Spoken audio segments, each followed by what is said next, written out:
Howdy, folks. Russell here, day 107.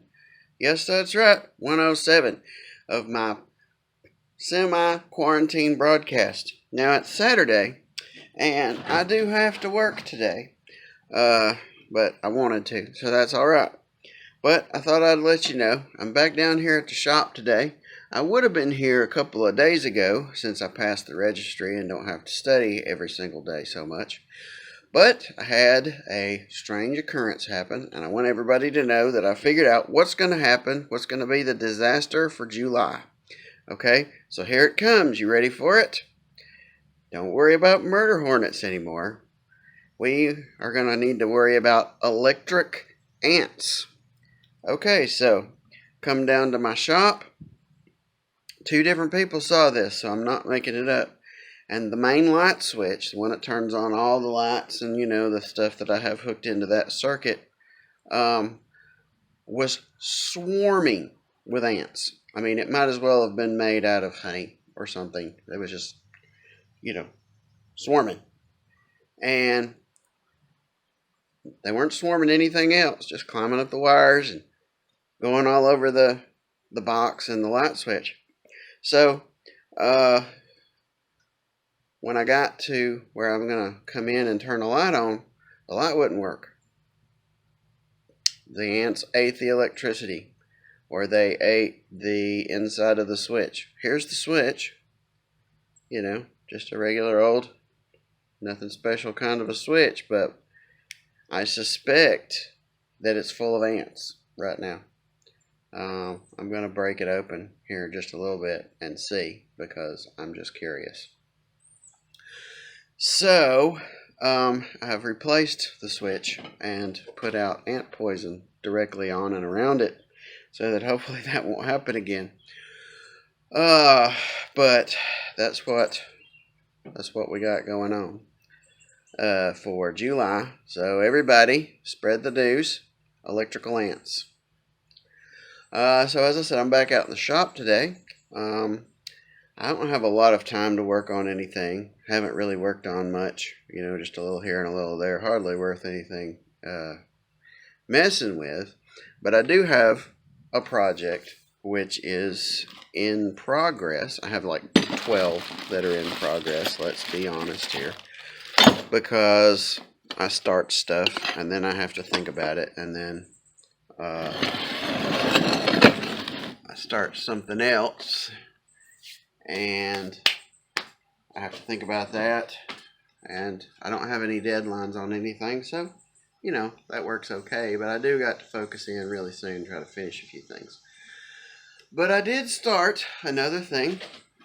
I mentioned recently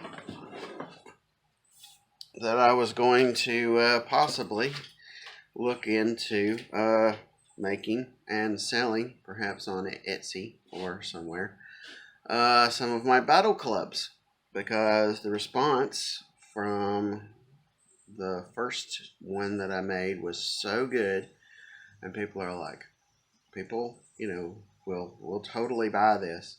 So I'm going to give it a try and try to sell some. So if I'm going to sell them, I need more than one model.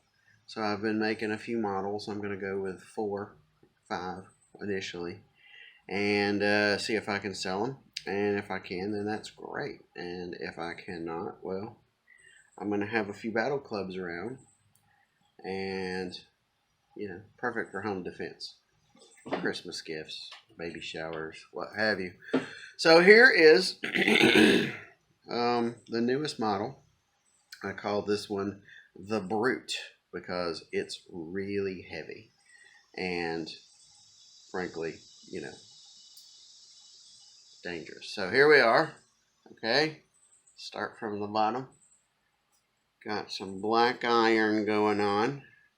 All right, everybody likes a little black iron pipe. And here's the head. I've got that welded because it turns out I do have some access to a welder. So all those joints are welded together. Now this, once I get to that, I'm going to sharpen this. Make it about so long probably, and sharp, come up at a nice sharp angle, and that's going to be the Brute. And of course now it's only about halfway finished. I slapped it together one night when I had a few minutes, and so gonna get on that, but not gonna do much to that today because I don't have a lot of time. But that's number three. Number three, halfway done, and I'll let the Brute because you need to be a brute if you're gonna swing this very long. And that's what's going on with that. I'm still working on my sword. I filled in some of these holes, polished it down. I'm going to have to do that one more time to make that nice and smooth right there in the middle. Both sides. This side's pretty much done. This one's got a little bit more. So I'm going to get back on this.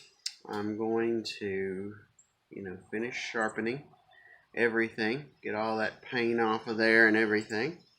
And then I know what I'm going to do on the handle. I have already bought materials. I had only one person who threw out a suggestion for what I could do, and I may incorporate some of that at some point. I'm not sure. But for this main part of the handle, I know what I'm doing, and I just gotta get to it. And that's really about all I got right now. As some of you might know, I spent about 3 weeks where I've been having to study a lot, and then I had my electrical system subverted by electrical ants. So here I am gonna jump back at it. But here's my end of my video. Hope everyone's having a wonderful day, and I will talk to you all later. Howdy, folks. Russell right back. Just a quick footnote. I did break open this here switch, or as they say in Germany, the Switch. So they're very, very small, but if you can barely see right there, and then you look up inside of that was a big pile of ants. It's like there is a bunch of ants in there, just fried and toasty. So yeah, they were eating the electricity. Didn't agree with them. And electric ants, everyone beware.